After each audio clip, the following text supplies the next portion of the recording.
예수님은 여러 가지 비유로 말씀을 많이 하셨습니다. 그리고 오늘 그리스도인을 가리켜서 소금이자 빛이라고 말씀하고 계십니다. 이 표현은 그리스도인이 세상에서 어떤 역할을 해야 하는지를 상징적으로 보여주고 있습니다. 오늘 소금이 나오는데 소금은 맛을 내는 데 쓰입니다.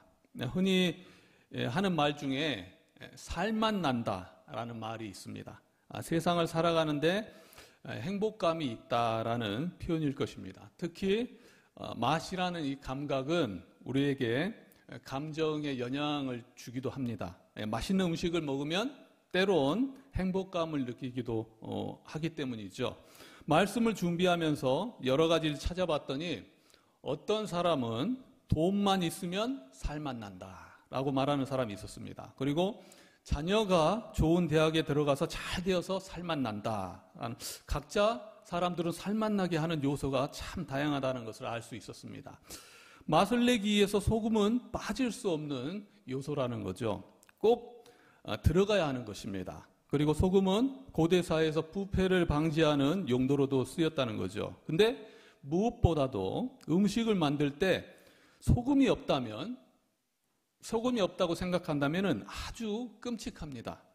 그만큼 소금은 음식의 맛을 내는데 빠져서는 안 되는 그러한 것이죠. 그런데 세상도 이런 소금이 필요한 모양입니다. 마태복음 5장 13절에 보면 너희는 세상의 소금이니 소금이 많이 그 맛을 잃으면 무엇으로 짜게 하리요? 후에는 아무 쓸데없어 다만 밖에 버려져 사람에게 밝힐 뿐이니라.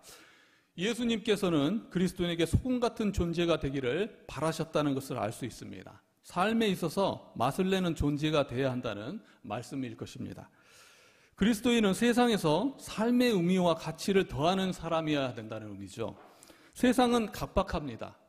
하나님의 성품을 통해서 이러한 각박한 삶을 살고 있는 세상에 살고 있는 우리들이지만 이 그리스도인들은 사람들의 삶에 긍정적인 영향을 끼쳐야 된다는 의미일 것입니다. 소금이 음식에 맛을 더하듯이 성도는 세상에서 그리스도의 가르침과 하나님의 사랑을 통해서 영적인 영향력을 끼쳐야 한다라는 의미일 것입니다. 세상은 죄로 인해서 영적으로 메마르고 부패하기 쉽기 때문에 성도들은 그리스도의 은혜와 진리로 세상을 변화시키는 그러한 존재가 되어야 된다라는 것입니다. 그리스도인들이 애써 사회운동을 하지 않는다 할지라도 삶 자체를 통해서 비춰지는 것이죠. 삶 자체를 통해서 사랑이 비춰지는 것이고 또 진정한 기쁨이 또 비춰지는 것이고 온전한 정의가 실현되는 것입니다. 그리고 그 마음속에 있는 소망을 통해서 하나님이 살아계심을 비치게 되는 것이죠. 이런 가치들이 우리의 삶에 녹아냄으로써 또 세상에 맛을 주는 역할을 해낸다. 그게 바로 소금과 같은 존재라는 것입니다. 그리고 예수님께서는 우리를 가리켜서 빛 같은 존재라고 오늘 말씀하고 계십니다. 마태복음 5장 14절 말씀을 읽어보면요. 너희는 세상의 빛이라 산 위에 있는 동네가 숨겨지지 못할 것이요. 빛은 어둠을 밝히고 길을 안내하고 숨겨진 것을 드러내게 합니다. 그리스도인은 세상의 어둠, 즉 죄와 무지 속에 있는 사람들을 그들을 비춰주기 위해서 진리 가운데 그리고 사랑을 드러내게 하는 그러한 존재들이라는 거죠. 어둠은 빛이 비치기 전에 자신이 어둠인지 모릅니다. 빛이 비추면서 자신이 죄인임을 깨닫게 된다는 거죠. 그리고 그 가운데 빛된 삶을 통해서 또 하나님의 나라의 가치인 정의, 자비, 사랑을 드러낸다는 것입니다. 빛과 소금과 같은 존재는 한마디로 그리스도인이 세상에 어떠한 영향력을 끼치고 있는가를 보여주는 것입니다. 그것은 선한 영향력입니다. 하나님의 뜻과 사랑을 드러내면서 세상을 변화시키는 삶을 살아야 한다라는 의미인 것이죠. 단순히 개인의 도덕적 성숙된 삶을 살아갈 수 있습니다. 그렇지만 그리스도인이라면 다른 사람에게 하나님의 성품과 복음을 전파하면서 세상을 더 나은 곳으로 나아가게 하는 사명을 가진 사람들이라는 것입니다. 이는 말뿐 아니라 삶의 행동과 태도를 통해서 실천할 가치가 있다는 것, 그것을 보여준다는 거죠. 근데 현 시대의 모습은 눈에 보기에는 어둡지 않은 시대입니다. 차라리 눈이 부신 시대입니다. 왜 그럴까요? 그것은 그 어느 시대보다 밤이 되었을 때 네온사인이 휘황찬란하기 때문이라는 거죠. 그리고 어느 때보다 물질적으로 풍성한 시대가 되었습니다. 그러나 풍성한 이면에는 빈부의 격차가 존재하고 또 화려한 도시, 또 한쪽에서는 할렘과 같은 어두움이 존재하고 있다는 거야. 그만큼 영적으로 어두운 시대가 이 시대라는 것입니다. 시간이 지나면 그 격차는 더욱 심해질 것입니다. 그리스도의 역할은 그 어두운 것을 밝히고 그곳에서 소금의 역할을 하는 것입니다. 언젠가 가난과 아픔과 슬픔 가운데 살아가는 세상 사람들에게 따뜻한 손길을 내밀 수 있는 사람은 은혜 받은 사람이어야 하고 또 은혜 받은 사람들이 그럴 수 있습니다. 많이 가진 사람도 필요한 건 마찬가지입니다. 많이 가졌다고 해서 그들이 삶에 대한 공허함이 없다, 그건 아니에요. 돈을 쫓고 권력을 쫓고 아무리 세상에도 높은 위치에 앉은 사람이라 할지라도 그들의 마음에는 항상 공허함과 상처가 존재합니다. 어머니 같은 손길 같은 따뜻한 사랑이 그들에게도 필요하다는 거죠. 그래서 우리의 빛과 소금된 그리스도인의 그 하나님을 향한 그 사랑이 전파될 필요가 있다는 거예요. 그렇다면 이 빛과 소금의 이 삶의 의미는 무엇일까? 그것은 첫 번째, 하나님 사랑, 이웃 사랑입니다. 빛과 소금의 삶을 살아가는 것은 하나님의 은혜를 받은 자들이 하나님의 뜻에 따라 살아가는 것을 말하는 것입니다. 그런데 항상 그리스도인 넘어지는 것은 하나님께 못해서가 아닙니다. 사람들에게 못해서 넘어지는 것입니다. 그러면은 하나님의 뜻은 어디에 있을까? 우리 하나님께서는 하나님을 사랑한다면 사람들을 사랑하는 것이라고 말하고 있습니다.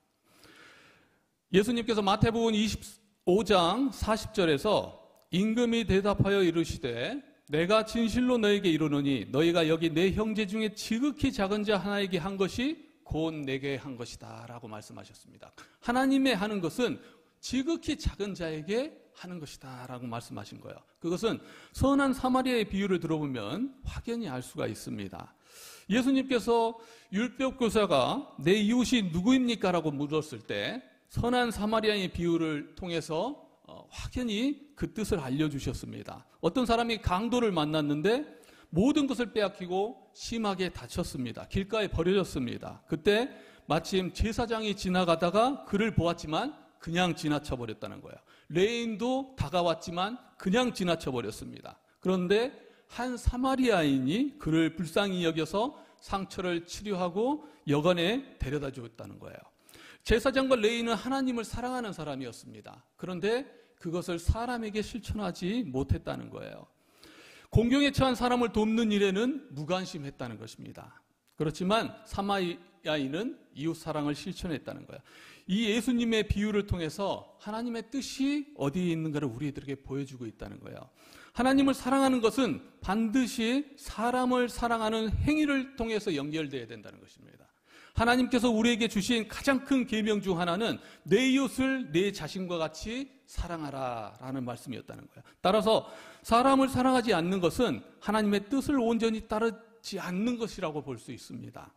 예수님께서 유대인들이 고르반 제도를 악용하는 모습을 지적하는 모습에서도 하나님을 사랑한다고 하는 것은 곧 이웃 사랑을 실천해야 된다는 것을 보여주고 있다는 거예요. 바로 그것이 빛과 소금과 같은 존재가 됐다는 것을 얘기하는 것입니다. 하나님을 사랑하는 사람이라면 이웃을 사랑할 수 있는 사람이 되어야 된다는 거예요. 그리고 두 번째는 거룩한 삶입니다. 마태복음 5장 13절의 말씀을 잘 살펴보겠습니다. 그러면 소금이 교회 안의 소금이 아니고 그리스도인의 소금도 아닙니다. 세상의 소금입니다. 세상의 소금이라고 하였는데 그러면 세상 사람들이 우리 그리스도인에게 바라고 있는 것은 무엇일까? 우리가 한번 곰곰이 생각해 봤으면 좋겠습니다. 흔히 세상 사람들은 그리스도인들이 잘못했을 때 교회에 다닌다고 하면서 라고 얘기합니다. 그렇게 말하는 건 세상 사람들도 교회에 뭔가를 기대하고 있기 때문이 아닐까. 근데 그들이 기대하는 것은 무엇일까요? 부자인 삶? 아니면 복 있는 삶?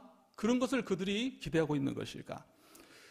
2023년에 있었던 한국 기독교 분석 리포트 조사에 따르면은 기독교인들은 한국 교회가 집중해야 할 분야 1위로 사회적 책임과 구제와 봉사를 들었습니다. 39.4%. 그 다음으로 예배와 양육과 교육과 교인과 돌봄을 들었다는 거죠. 이 조사에 따르면은 비기독교인들이 기독교인들에게 바라는 것은 사회적 책임과 봉사, 투명성과 윤리성, 포용성과 다양성 존중, 현대사회와 소통, 신앙교육과 영적 성장 지원 등이었다는 것을 알 수 있습니다. 생각해보면은 하나님을 사랑한다는 것은 그분의 사랑을 삶 속에서 나누고 실천하는 것입니다. 세상 사람들은 항상 주시하고 있다는 거죠. 기독교인은 주시하고 있다는 거예요. 그리고 우리가 진리 가운데 거할 때 그들도 함께 감동을 받는다는 거예요. 언제나 부흥의 역사는 박해 가운데에서 진리를 붙잡고 기꺼이 죽음을 맞이하는 모습에서, 그리고 부주의한 사회 모습에서도 정의와 사랑을 실천하는 모습에서 세상은 감동을 받았다는 거예요. 그것을 그리스도인에게서 찾았기 때문에 그들은 감동을 받고 부흥의 역사가 일어날 수 있었다는 것입니다. 마태복음 5장 15절의 말씀을 보면 사람이 등불을 켜서 마라에 두지 아니하고 등경 위에 두나니 이러므로 집안 모든 사람에게 비치니라. 소금은 겉으로 드러나지 않더라도 묵묵히 세상을 더 좋게 만드는 작은 행동과 희생을 의미합니다. 빛은 어둠 속에서 길을 비추고 다른 사람들에게 희망과 방향을 주는 존재입니다. 하나님을 사랑한다면 이 빛과 소금과 같은 존재가 되어야 된다는 거죠. 세상에 소금이 필요한 것은 어찌 보면은 소금이 없기 때문일 수도 있습니다. 그리고 세상에 빛이 필요한 것은 세상이 어둡기 때문일 수 있다는 거죠. 천국에서는 하나님이 비치는 그 빛 때문에 등불과 햇빛이 필요 없습니다. 그렇지만 이 세상은 어둠이 있기 때문에, 그리고 맛을 잃어버린 세상이기 때문에 맛이 필요한 것이고 또 빛이 필요한 것이죠. 연직적인 본질을 잊지 않고 또 세상에 필요한 존재가 되었을 때 하나님께서는 기뻐하신다는 것입니다. 마태복음 5장 13절을 보면은 너희는 세상의 소금이니 소금이 많이 그 맛을 잃으면 무엇으로 짜게 하리요? 후에는 아무 쓸데없어 다만 밖에 버려져 사람들에게 밝힐 뿐이니라. 이는 그리스도인의 신앙의 본질을 잃고 세속화되고 무력해질 때를 나타내는 것입니다. 세상과 똑같이 되는 거죠. 그렇지만 예수님께서는 세상에 속해 있지만, 그리스도인들이 세상에 속해 있지만 더욱더 구별된 삶을 살아가기를 원하시는 거예요. 하나님께서는 우리에게 구별된 삶을 원하셨습니다. 내가 거룩하니 너희도 거룩할지니라 하셨고, 그건 세상과 떨어져서 살라는 말이 아닙니다. 세상 가운데 녹아내리는 삶, 진정한 맛을 내는 존재가 되기를 원하시는 것입니다. 그리고 그러한 존재로서 우리를 부르셨다는 거죠. 사랑하는 성도 여러분, 오늘 짧은 말씀이지만 말씀을 맺고자 합니다. 은혜를 받은 존재들이 은혜를 전할 수 있습니다. 주기도문에 보면 하나님의 뜻이 하늘에서 이룬 것 같이 땅에서도 이루어지더라고 그렇게 말씀하셨습니다. 우리는 주님의 은혜로 인해서 천국을 맛본 사람들입니다. 먹는 얘기만 해서 좀 그렇긴 한데 먼저 맛본 사람이 맛보게 할 수 있습니다. 그리고 천국을 알고 있고 느끼는 사람들이 천국으로 가는 길을 제시할 수 있다는 거죠. 그 길은 오직 예수 그리스도뿐이라는 것을 우리는 알고 있습니다. 여러분이 알고 있는 천국은 어떤 모습입니까? 어떤 곳입니까? 그곳은 이 땅의 어떤 곳보다도 사랑이 넘쳐나고 또 사랑이 풍성하고 아름다운 곳입니다. 제가 알고 있는 천국은 그러한 모습이라는 거죠. 그리고 그 천국이 하늘에서 이루어진 것처럼 땅에서도 이루어지는 것이 원하는 모습이 바로 하나님의 뜻이라는 거예요. 그렇다면 우리가 빛과 소금과 같은 존재가 된다는 것은 그러한 천국이 이 땅에서 구현되어야 된다는 거죠. 우리가 주님을 믿고 천국을 소망하며 살아갈 때 우리를 통해서 하나님의 나라는 이 땅에 임하게 될 것입니다. 그게 소금과 빛으로 나타나는 것입니다. 우리는 하나님께서 우리를 부르시고 천국 백성과 자녀 삼아 주신 것에 항상 감사하고 그 축복을 흘러보내는 정말 세상에서 소금처럼 또는 빛처럼 그렇게 나아가는 삶을 살아가야 됩니다. 세상의 빛이 되어서 세상의 지혜를 제공하고 길을 알려주는 역할을 감당하고 또 세상의 소금이 되어서 살맛 나는 가정 또 살맛 나는 사회 변화를 우리의 삶을 통해서 실천하고 보여줘야 합니다. 그게 바로 그리스도인의 모습이라는 거죠. 이를 통해서 또 하나님의 기쁨이 되고 또 하나님께 영광 돌리는 저와 여러분 되시기를 주님의 이름으로 축원합니다.